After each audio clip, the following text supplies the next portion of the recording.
தந்தி தொலைக்காட்சி நேயர்களுக்கு வணக்கம். நல்லதை சொல்வோம், நல்லதை செய்வோம், நல்லதே நடக்கும். ஒரு வாழ்க்கையில் நல்லது நடக்க வேண்டும் என்று சொன்னால் நல்லதை சொல்ல வேண்டும், நல்லதை செய்ய வேண்டும். அந்த அடிப்படையில் இன்றைக்கு 1/4/2015 புதன்கிழமை மகம் நட்சத்திரம் மாலை 4:21 வரை, பிறகு பூரம் நட்சத்திரம். இன்றைக்கு பிரதோஷம். நந்தியை வழிபட்டு நலம் காண வேண்டிய நாள் என்று நான் தினத்தந்தியிலே குறிப்பிடுவது வழக்கம். பொதுவாகவே இன்றைக்கு மாலையிலே சிவாலயம் சென்று பிரதோஷ காலத்திலே நந்தியை வழிபட்டால் சகல தோஷங்களிலிருந்தும் நீங்கள் விடுபட இயலும்.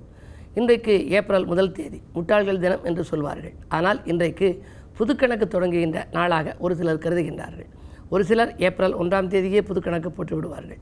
ஒரு சிலர் புதுக்கணக்கு போட பொன்னான நேரம் எது என்று எங்களை போன்றவரிடம் கேட்பார்கள். நல்ல நேரம் பார்த்தும் ஒரு சில நாட்கள் கழித்தும் போடுவார்கள். ஆக இந்த ஏப்ரல் பிறந்துவிட்டாலே புதுக்கணக்கு போடுவதற்கு நேரம் குறிக்க வேண்டிய நாள் என்பதை நினைவில் கொள்ளுங்கள். இன்றைக்கு நான் உங்களுக்கு சொல்ல இருக்கிற நல்ல கருத்து, படுக்கையை விட்டு எழுந்தவுடனே என்ன செய்ய வேண்டும், காலையில் எழுந்திரிச்ச உடனே என்ன செய்யணும்னு சொல்லி எல்லாரும் கேட்டாங்க. கிருபானந்த வாரியார் எங்கள் ஊருக்கு வந்திருந்தார். ஒரு முறை வந்து சொற்பொழிவுக்கு வந்திருந்த பொழுது காலையில் எழுந்திரிச்ச உடனே என்ன ஐயா பண்ணணும் அப்படின்னு கேட்டாங்க. அதுக்கு அவர் கிருபானந்த வாரியார் சொன்னார், காலையில் எழுந்திரிச்ச உடனே அரிசி வாங்கணும் அப்படின்னார். அரிசி வாங்கணும் அப்படின்னு ஒரு பெண் எழுந்திரிச்சு சொன்னாங்க, காலையிலேயே நம்ம வந்து உல வைக்க போகிறோம், அரிசி வாங்குறதுக்கு நமக்கு வந்து மத்தியானம் தானே தேவை, காலையில் எழுந்திரிச்ச உடனே ஏன் அரிசி வாங்க போகணும் கடைக்கு, கடை திறந்திருக்குமா சுவாமி அப்படின்னு கேட்டாங்க. அதுக்கு வாரியார் சிரித்து கொண்டே பதில் சொன்னார், காலையில் எழுந்தவுடனே அரிசி வாங்கணும் அப்படின்னா நீங்கள் அரிசி வாங்குறத நினைக்க வேண்டாம், அரி சிவா என்று சொல்ல வேண்டும்னு சொன்னேன் அப்படின்னார். கூட்டத்திலே பலத்த கைதட்டல் ஏற்பட்டது. காலை எழுந்தவுடனே அரி சிவா என்று சொல்லணுமா, சொல்லி மெதுவாக நீங்கள் எழுந்திருக்கணும் அப்படின்னார். எதற்காக அப்படி சொல்கிறார் என்றால், அந்த காலத்தில் முன்னோர்கள் சொல்லி வைத்திருக்கிறார்கள். நாம் படுத்திருக்கின்ற பொழுது இது ஒரு விஞ்ஞான ரீதியாகவும் இப்பொழுது கண்டறிந்திருக்கின்றார்கள். படுத்திருக்கின்ற பொழுது அந்த இதயத்திலே இரத்த ஓட்டம் செல்வது மெதுவாக செல்லுமாம். மிக குறைவான அளவிலே உடலிலே இரத்த ஓட்டம் சென்று கொண்டிருக்கும் இருதயத்திற்கும். அதே நேரத்தில் திடீரென்று எழுந்தால் அந்த இருதயம் இயங்குவதற்கு சிரமப்படுமாம். எனவே எழுந்தவுடனே மிக மெதுவாக நாம் படுத்திருப்பவர்கள் எழுந்திருக்கின்ற பொழுது மிக மெதுவாக எழுந்திரித்து நம்முடைய உள்ளங்கையை விரித்து பார்க்க வேண்டும். 2 உள்ளங்கையையும் பார்த்த பின்னாலே ஏதேனும் ஒரு தெய்வ பெயர்களை உச்சரிக்க வேண்டும்.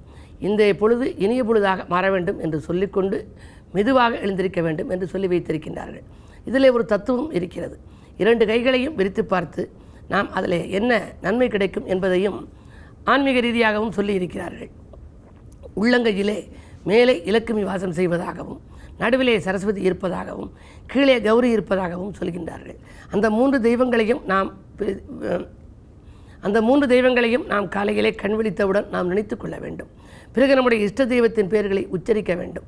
அப்படி உச்சரித்த பின்னாலே படுக்கையிலிருந்து மெதுவாக எழ வேண்டும். எழுந்து உட்கார்ந்து அமர்ந்து ஒரு சில நிமிடங்கள் தியானம் செய்துவிட்டு எழுந்திருக்க வேண்டும். அப்பொழுதுதான் நம்முடைய உடல் ஆரோக்கியமாக இருக்கும் என்பதை இன்றைக்கு விஞ்ஞானபூர்வமாகவும் ஒத்துக்கொண்டிருக்கிறார்கள். இந்த விஞ்ஞானம் சொல்கின்ற உண்மை, நாம் திடீரென எழுந்தால் அந்த இருதயம் வேலை செய்வதற்கு சிரமப்படும்.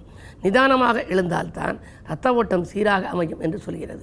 அந்த அடிப்படையில் தான் படுக்கையை விட்டு எழுகின்ற பொழுது நாம் நம்முடைய உள்ளங்கையை விரித்து பார்த்துவிட்டு தெய்வங்களின் பெயரை மெதுவாக உச்சரித்துவிட்டு நாம் நம்முடைய காலை நேரத்தில் இந்த பொழுது இனிய பொழுதாக மாற வேண்டும் என்று நினைத்து கொண்டு எழ வேண்டும்.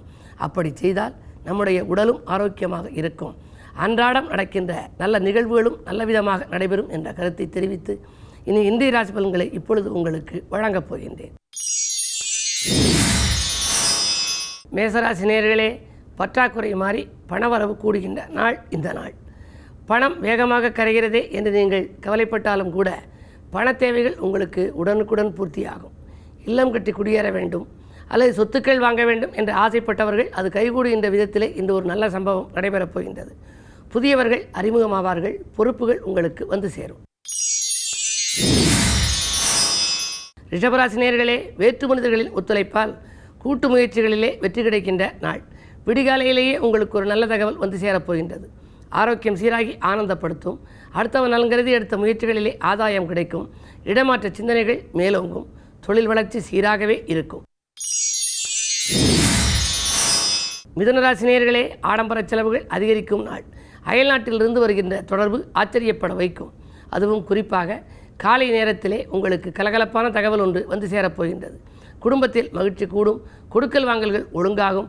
இன்றைக்கு பிரதோஷம் என்பதால் மாலை நேரத்தில் சிவாலய வழிபாட்டில் கவனம் செலுத்துங்கள். சிறப்புகளையெல்லாம் வரவழைத்துக் கொள்ளுங்கள். கடகராசி நேயர்களே, சந்தோஷங்களை எல்லாம் சந்திக்கும் நாள். தடைகளை முறியடித்து வெற்றி காணப் போகின்றீர்கள். குழந்தைகள் நலன் கருதி எடுத்த முயற்சிகளில் அனுகூலம் கிடைக்கும். பிள்ளைகளின் கல்வி நலன் கருதி அல்லது கடல் தாண்டும் முயற்சி கருதி நீங்கள் ஏதேனும் செய்திருந்தால் அதில் அனுகூலம் உண்டு. தொழிலுக்கு புதிய பங்குதாரர்களை இணைத்துக்கொள்ள முன் வருவீர்கள். சிம்மராசினியர்களே, திடீர் பயணத்தால் திகைப்படையும் நாள். தெய்வீக சிந்தனை உங்களுக்கு மேலோங்கும். வாங்கல் கொடுக்கல்கள் ஒழுங்காகும். நண்பர்கள் நல்ல ஆதரவு தருவார்கள். அது மட்டுமல்ல, நேற்று பாதியில் இந்த பணி இன்று மீதியும் தொடரும். கன்னிராசினியர்களே, நட்பு வட்டம் விரியும் நாள். நாடு மாற்ற சிந்தனைகளும் வீடு மாற்ற சிந்தனைகளும் உங்களுக்கு மேலோங்கலாம். விலையுந்த பொருட்களை வாங்குவதில் ஆர்வம் காட்டுவீர்கள். விருப்ப ஓய்வு பெற்று இனி சொந்தமாக ஏதேனும் தொழில் செய்யலாமா என்ற சிந்தனை கூட உத்தியோகத்தில் இருக்கும் ஒரு சிலருக்கு இன்றைக்கு உருவாகும். துலாம் ராசினியர்களே, விலகிப்போன சொந்தங்கள் விரும்பி வந்து சேருகின்ற நாள். விலையுந்த பொருட்களை வாங்குவதில் ஆர்வம் காட்டுவீர்கள். நண்பர்கள் நல்ல ஆதரவு தருவார்கள்.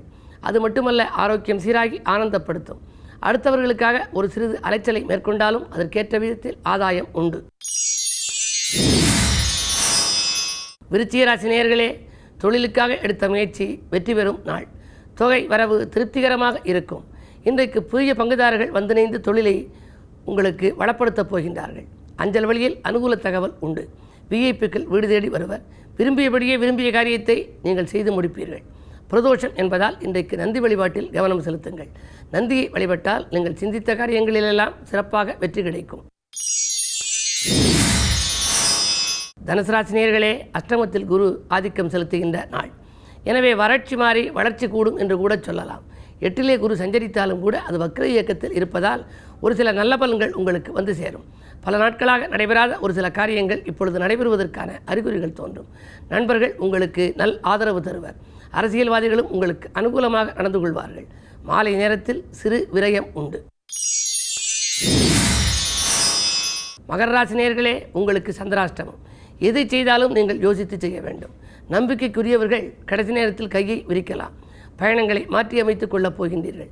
பிரச்சனைகள் விசுரூபம் எடுக்கிறது என்ற கவலையும் உருவாகும். என்ன இருந்தாலும் இன்றைக்கு ஆலய வழிபாட்டில் கவனம் செலுத்தினால் ஆதரவு கரம் நீட்டுபவர்களின் எண்ணிக்கை அதிகரிக்கும். கும்பராசி நேயர்களே, குடும்பச் சுமை கூடுகின்ற நாள். இன்றைக்கு கொடுக்கல் வாங்கல்களில் இருந்த சுமை உங்களுக்கு குறையும். நண்பர்களை நம்பி எதை செய்தாலும் அது நல்ல விதமாக முடிவடையும். அஞ்சல் வழி தகவல் அனுகூலமாக இருக்கும். இந்த நாளை இனிய நாளாக அமைத்துக்கொள்ள வழிபாட்டில் நீங்களும் கவனம் செலுத்துங்கள். மீனராசி நேயர்களே, புத ஆதித்ய யோகம் செயல்படும் இன்று பாக்கியில் வசூலாகி பரவசப்படுத்தப் போகின்றது. பம்பரமாய் சுழன்று பணிபுரிவீர்கள். மாமன் மைத்துன வழியில் மனதிற்கினிய சம்பவம் நடைபெறும். தொழில் மாற்ற சிந்தனைகள் மேலோங்கலாம். தூரதேசத்திலிருந்து வரும் தகவல் அனுகூலமாக இருக்கும். வாகன யோகம் உண்டு.